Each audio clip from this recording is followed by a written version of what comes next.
want to talk about our dirty waterways, or some call dirty waterways. Is it too hard in Aotearoa to have clean waterways? The Prime Minister says it's a complex issue. Let's start with you, Tracy Martin. How complex is it?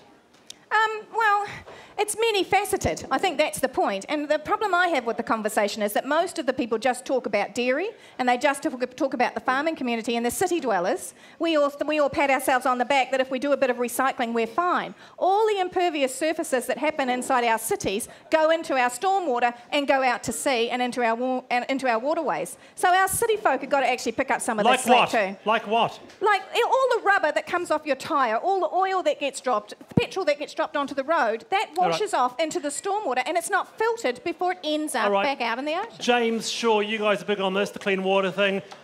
Big report comes out, 27,000 kilometres of waterways fenced off, 97%. Yep. It's a big deal. Non-compliance has plummeted.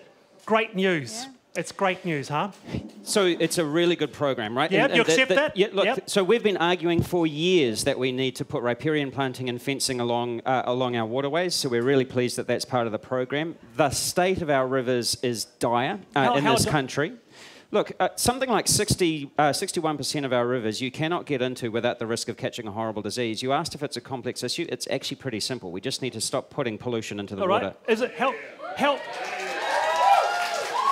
How complex is it, Chester? Well, in Taranaki and do you agree Whangarei, with the Prime Minister it's a complex issue?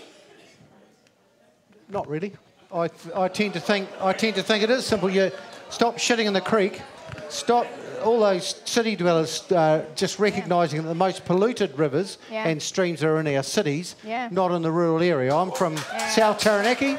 We've got more riparian planting going on than everywhere else. I don't know a river in Taranaki that I couldn't swim in quite happily. Well, that is interesting, but 97% waterways, but that's 97%. I mean, how do you define 97% where? How do you define a waterway? That's my thing. Well, that's the other thing. That's how do you define a waterway? Well, so what do you think of this? You're saying, Damien, that the farmers are getting clobbered. Explain that for us. Yeah, they are. When I was farming, the shit just went straight into the streams. Now that's not allowed, and the vast majority of farmers don't do that, thank God. Shit in, shit out. Yes, we do have a bigger problem because there's a whole lot more cows, but what we don't know is what happens with the nitrates moving down into the soil. That's an unknown. But Tracy's quite right. If you read the stormwater report on Auckland that says that they manage it in an 1800s fashion, it's outrageous. And Auckland needs to tidy up its act just as the dairy farmers are doing at the moment. Yeah. So do you think the farmers are getting a bad rap? Do you think, do you think they're getting a bad rap? There's still issues from the dairy industry acknowledged. They've spent a huge amount of money and they're really focused on it, but you can't turn it around overnight. Auckland has to realise that they've got to do the same thing. Actually, I tell you what, we'll come back to you, but I think Charlotte's got a guest. Yes, I'm with Dr. Ralston, the President of the Federated Farmers Association. Are farmers getting a bad rap?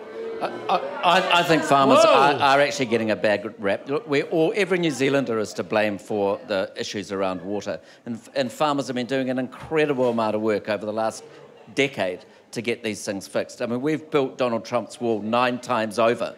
And he hasn't even started on his wall. So you're blaming the people in the cities for the problems in the rivers? No, I said we're all to blame. Okay. And we all have to do something about it. And farmers are making a really huge effort. I mean, the amount of work that's going on at catchment level with farmers is absolutely incredible. They are committed to the task. You know, farmers don't like being told what to do, but give them a problem and they want to fix it. And they've seen this problem and they are fixing it. Excellent, all right, thank you. Bit of an interesting, Charlotte. Bit of a pro-farming vibe going on here at Backbenders tonight. Just a couple of people in the audience. What do people think about how we're doing with our clean rivers? Yeah, someone behind you. There you go. Yeah. What do you think? Are the farmers doing enough? Do you feel safe in our rivers? I haven't swum in a river for a long time, but I hear the stories and I've seen the pictures. There are definitely good stories of good farmers out there doing good work, but I'd like to see a lot more regulation and a lot more funding going into enforcing the regulation. Yeah. All right, I wondered whether we should have been fundraising for fences for farmers or something like that. What do you think? Are farmers doing enough? I feel like there's things that can continue to be done. I feel like there's more discussion that needs to be happening around this area, and I really feel that we really need to take time and really invest in our waters because that's where... Do you swim in our rivers? I have swum in our rivers, yes. The last time I went to a river, however, I chose not to go into it. Interesting. Too green, unfortunately, it was too polluted. Oh, Wallace? there you go. Well, there you go. Let me ask you a big question then, Jay, around the panel then. The question is, can you have clean water and allow farms to operate? Can you have both? Yes, of course you can. And at what level? And we have, well, that it really is the question, right? What's happened is that over the course of the last 20 or 30 years, we've had a particular intensification in one part of the sector that's put real strain on our natural environment. So what would you do? Particularly You're in particularly Parliament. the rivers. What would you do about the intensification? Well, reduce the cows. So what we need to do is we need to work out a way to help farmers to make more money in the future from the use of their land than they are from the status quo, right? So actually, sounds like a process. What about you, Tracy? Reduce the cows? A couple of things. First of all, use the science we've got and have leadership from the government, which shows that we need to move production around the country because we've already got the soil absorption rates and so on and so forth from Scion and from NIWA. We know that science. The government needs to assist to move farming where it's best so we don't have to irrigate as much as it is.